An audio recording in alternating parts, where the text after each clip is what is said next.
rest of this year from a personal side? You start the season rather badly in Anaheim and finish it not very well here.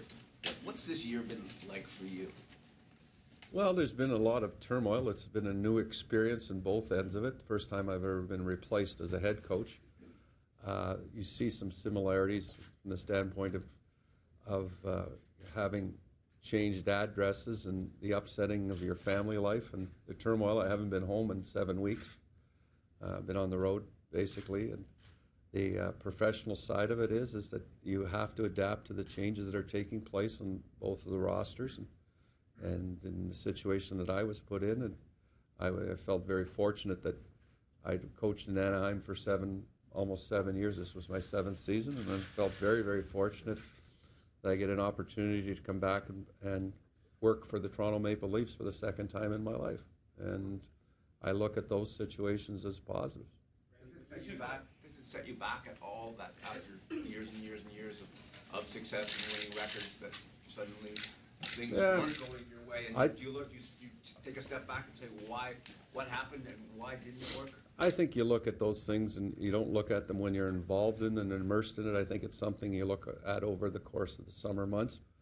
But again, in pro sports, there's the up cycle and the down cycle, and the things that you do on a day-to-day basis and how you handle people and the things that make your system work, you're always going to be challenging yourself. Are you doing the right thing? And that's what you're going to live through. And you copy, steal, do whatever you can as a coach to what successful people are doing. And I talked about Ken Hitchcock when he went to St. Louis and the statements that he made about going there, that he tried to bring a positive attitude day in, day out, no matter what was happening outside of the rink or outside of the playing surface or what had happened the night before, that he was going to take a positive approach and try to do that on a day-to-day basis. And that's what I've tried to do in the situation that I've been in, and that's stealing really from Ken Hitchcock. What could the fans expect systematically from this team that's different from this year to next year? The systematically, there's some things, obviously, that, within the game. I don't think that you're going to overhaul and you're going to see a different type of neutral zone, if you were to look at that, or a different type of power play breakout. Those are the systems that are within your template that we talk about all the time. I think that we have to play them to a higher level, be more consistent in the areas of on the defensive side of it, and become more of a hockey club that plays a tighter brand of hockey.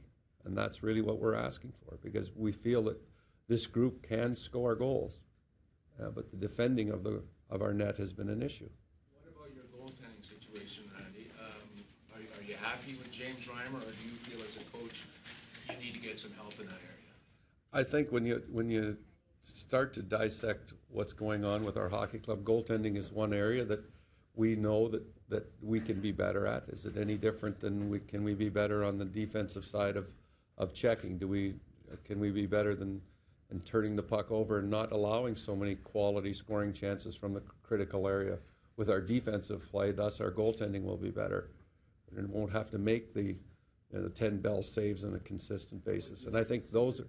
Bring in an older goaltender though in the off season. Is that something as a coach you'd like to see?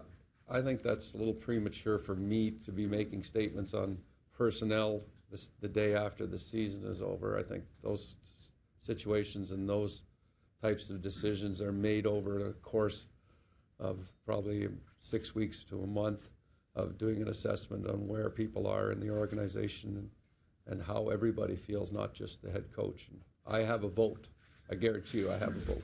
What did Phil Kessel do to take his game to the next level, and were you satisfied with his conditioning?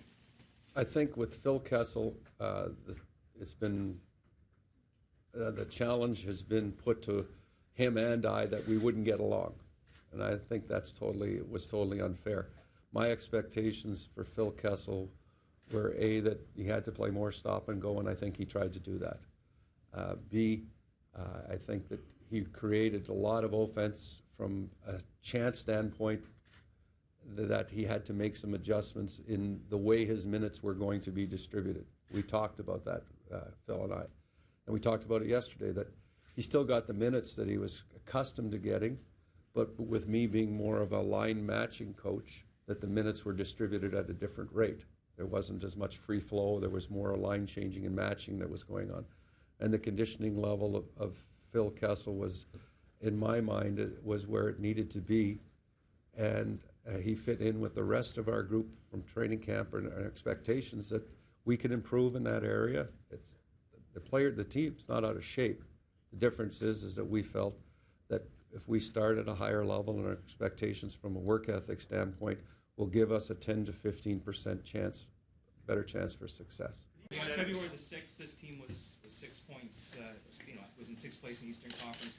They started that free fall. They were 5 points out when you took over, and then it just continued on. How hard is that as a coach to come in when you've got to instill a new system, but you're already taking a team over that's begun this free fall that seems that they can't recover from?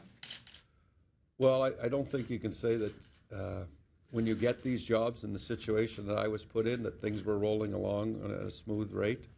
I think you look at it and say they give you a chance to come in and turn some things around. I think that the hockey club, where we, in my mind, had lost, and looking back, and where we had taken a step backwards, I would say, was when we lost to Boston, in Boston.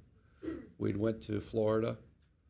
We started off in Washington, and we lost to Washington 2-0. We went down to Florida and lost in Florida. But we won in Tampa, and then went up in Ottawa and won. And then we went to Boston, and we kind of laid an egg. And if we win the Boston game, we're 2 points out of the playoffs. And it just seemed that we couldn't get it back from that point on. And that was the most disheartening loss that I think that we experienced as a group, and it really was a turning point in our season that we weren't going to be able to get it back at that point. Coach, in all your years in the league, how do you account for a team where you're saying the work ethic just isn't high enough? And what can you do to change that?